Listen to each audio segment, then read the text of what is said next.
Actually, I met lots of guys like that, especially during my involved in the community. And how do you translate that into political force? And you see, like 2016 specifically, we saw the same thing in Europe. You saw Brexit, and you see in the States, you see the rising of Trump. How do you translate? In what way? So if you're an unemployed man, are you supposed to, well, if I'm in a miserable position, should the state government help me more government and more social welfare? I don't think the reaction we have seen in the politics of 2016 is based primarily on complicated policy issues. I think it's based on a sense that, one, the elites who run the country look down on me.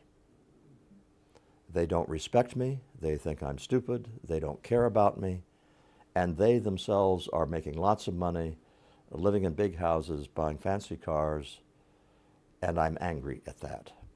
I'm angry that the wages that I earn have not gone up in 30 years, whereas their wages have skyrocketed. I'm mad about that.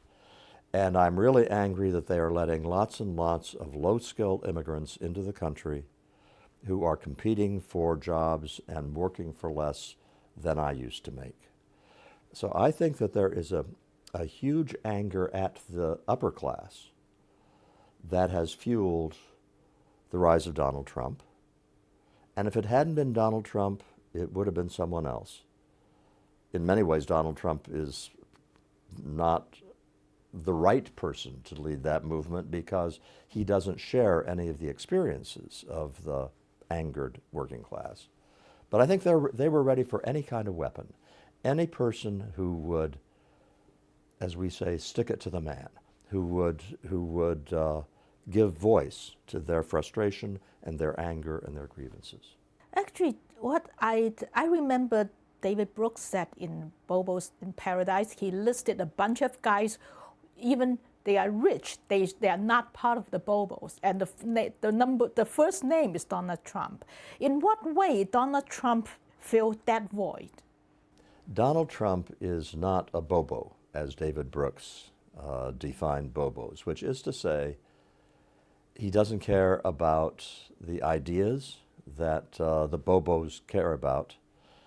He is educated in terms of having degrees, but he doesn't enjoy education. He doesn't enjoy talking about ideas. He doesn't enjoy reading. He doesn't enjoy all of the things that a good member of the new upper class usually enjoys. And he also has a variety of characteristics that are vulgar to the new upper class. The furniture in his homes is way too fancy, way too much gold and gilt. The chandeliers are way too big. His plane has his name on it, whereas if you own a private jet, you actually never put your name on it if you're a member of the new upper class. No, Donald Trump is an outsider from the new upper class. He's also an outsider for the working class. And I have interviewed this year, well, first I traveled to more than 20, perhaps 25, 26 states, just try to understand what's happening in America. And I interviewed people in Wall Street and first politicians, former politicians, now Wall Street banker and others. What astonished me is the indifference of the suffering of working classes. I talked to them, for example, someone in Wall Street now making millions of dollars. I said, well, you're first a politician, now you're in Wall Street. Do you think the voter anger is directing against you? And he said, well, this is the part of globalization. Just, that's life. So what do you see in...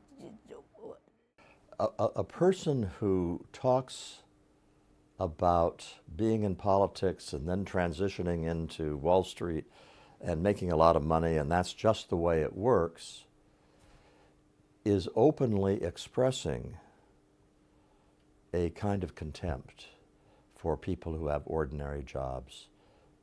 that they work at every day and don't make very much money. He is saying there's a set of rules for you, but there's other set of rules for people like me whereby I can get rich. And here's how I do it. And it has nothing to do with making a product that people want to buy and is useful. It has nothing to do with providing a service that people want to pay for.